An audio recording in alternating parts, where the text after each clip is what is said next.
And beginning the broadcast, agriculture has been in the national news with the temporary closure of various meat processing plants throughout Nebraska and the country.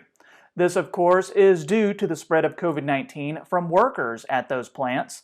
Now, Nebraska Extension has released some best management practices for small processors to follow and help mitigate the spread of the disease.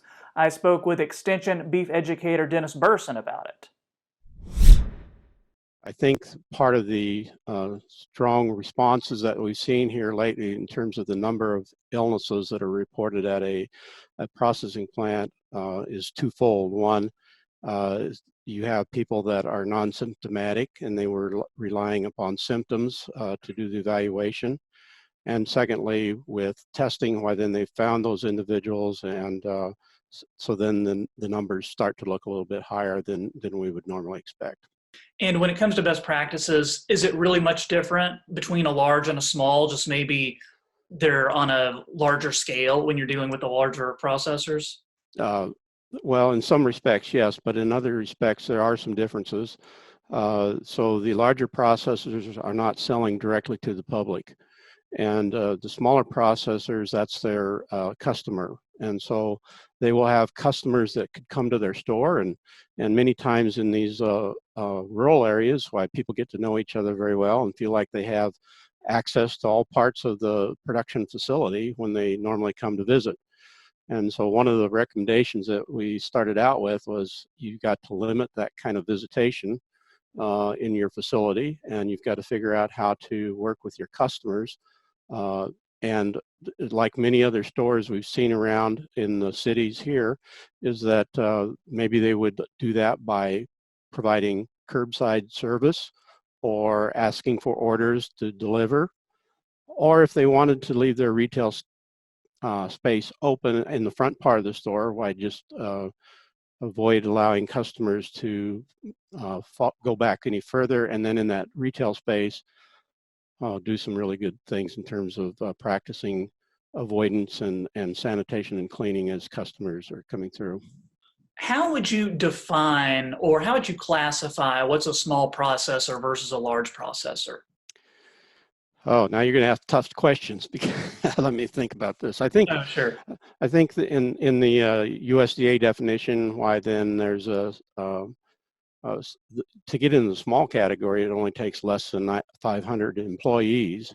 But then also, as we look at the typical plants here in Nebraska, why then we can see people that fit into USDA's definition of a very small operation, but they might run from less than 10 to sometimes 40 to 50 employees at a facility.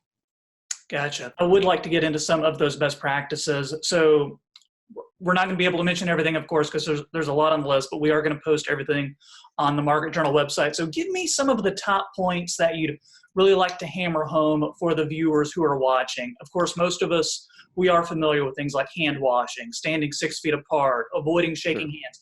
But what are some guidelines that meat processors need to follow that we might not think about? Well, the